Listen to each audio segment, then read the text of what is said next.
Can diet soda cause weight gain? With how the advertising industry portrays these diet sugar alternatives in a healthier way, you could think that they might be a better option. Now, if that sounds like you, then you are in the right place. In today's video, I'm going to be going over all the details and the truth about these sugar alternatives. So let's get started. Hi, I'm Dr. Kelly Shockley, Doctor of Cause Chiropractic, board certified in sports medicine and specialized in clinical nutrition.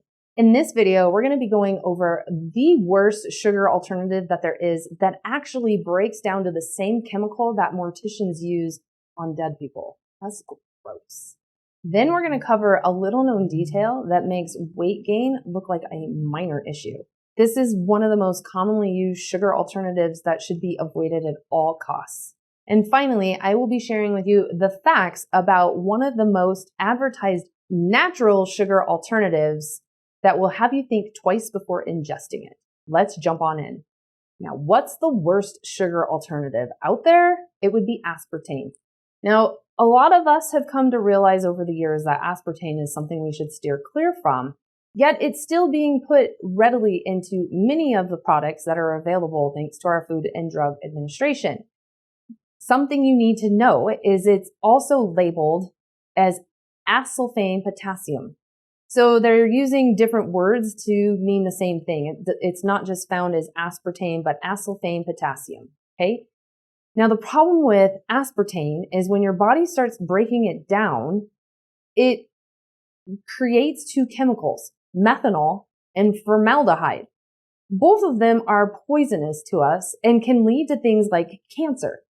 Formaldehyde is what morticians will use in their embalming fluid to preserve the body for however that family chooses to mourn them, at their funeral. It's interesting because I've known a few morticians in my time, and this has actually been at least a handful, if not a decade ago. One of them had come in and said, you know what? It's really kind of bizarre and kind of gross. But Americans now, we don't have to use as much embalming fluid as what we used to because they're already coming in with lots of preservatives in their system. Or if you're consuming lots of products that contain acesulfame potassium or aspartame, you're preserving your insides before you pass. Which if you're a wise guy like my brother may say that that's awesome and perfect, but no, it's devastating to your health. As I mentioned, they're poisonous. They can cause multitude of different health problems, much like cancer, which is the dreaded C word. Something interesting about these diet alternatives, I just want to share a story. Actually, this one's about my mom. My mom used to drink a ton of Diet Pepsi, a lot of Diet Pepsi. And something had come back in the testing that we did where I needed her to, it was recommended that she do some regular blood donations. So she went to do a blood donation and my dad and my brother went as well. And they were done within moments. And she ended up needing the supervisor to come and find her vein. And then it took a long time for them to actually be able to draw the amount of blood out, which is 2 pints, when you donate. And it was interesting. She's known for years she shouldn't be drinking diet pop, and me being her daughter and being in the realm that I am, I have kind of encouraged her and come on, mom, you need to stop doing this. It is devastating to your health. And it was probably only a month or so after that that she just quit cold turkey. And this has now been 3 or 4 years ago. She's not had another drop of Diet Pepsi or any other pop for that matter. But what was phenomenal was she went in to do another donation. They let you do it every other month. I think she probably went though 3 months after the fact. So she had not been drinking Diet Pop for a couple of months. And it was night and day difference. The supervisor didn't have to come over. The gal was able to find her vein right away. And she actually beat both my brother and my dad for donating blood. She was done the quickest out of all of them. And the only thing that changed was she quit Diet Pepsi. Removed it completely out of her diet. It's fascinating. Okay. So that's not related to cancer per se, but her blood flow was far better, which means her circulation was better, which is what delivers all the nutrients to every single cell in your body, all of the oxygen, and it takes all the waste products that every single cell in the body is continuing to make, whether there's blood flow there or not. So that's a pretty big deal, like major upgrade.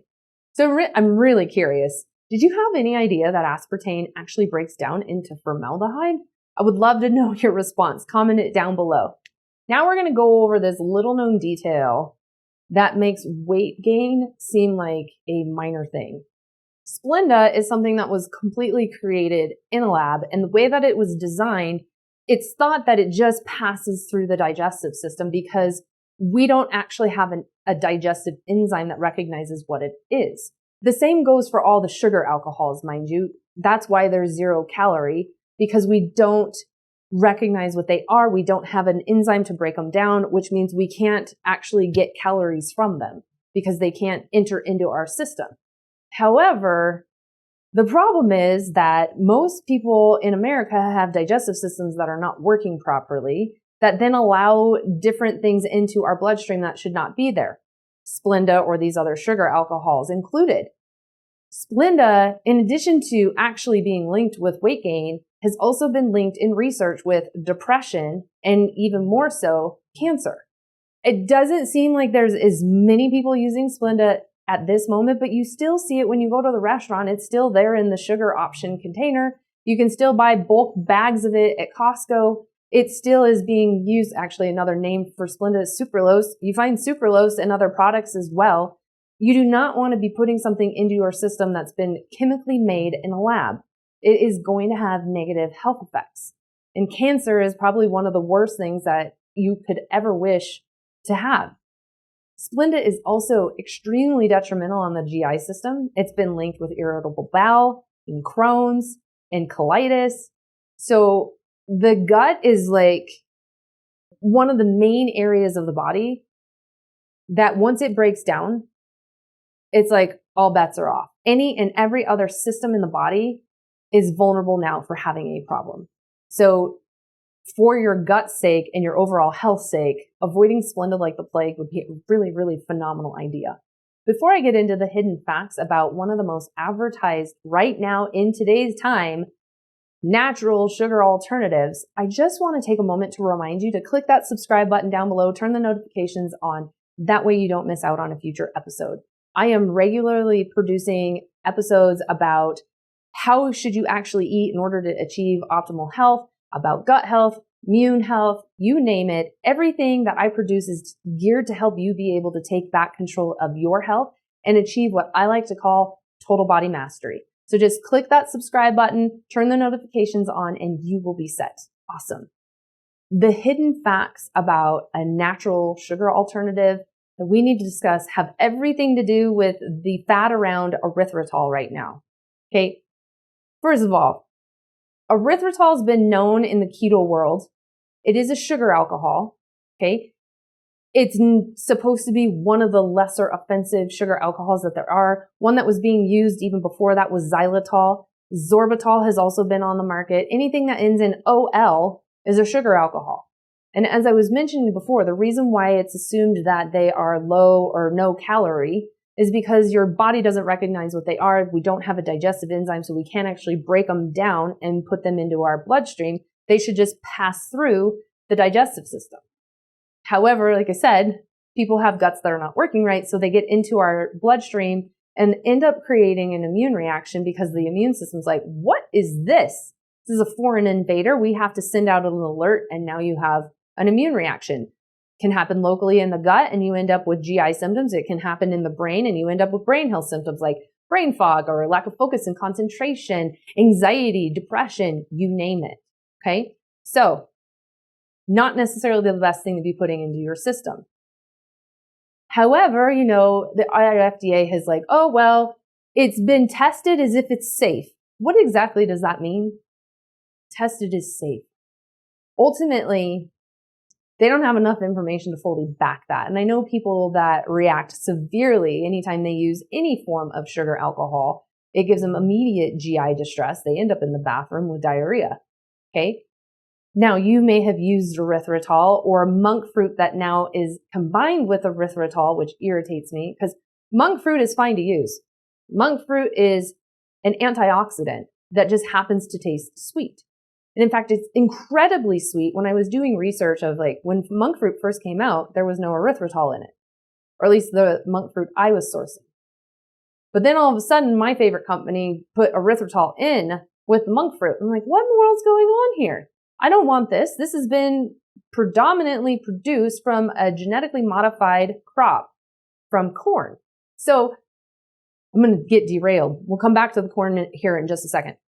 The reason being that I have found that manufacturers are using erythritol with monk fruit, which monk fruit is a safe alternative, is because they claim that monk fruit is so incredibly sweet that they needed to use yet less of it, and that they can kind of buffer the sweetness by using erythritol, which is not near as sweet as monk fruit.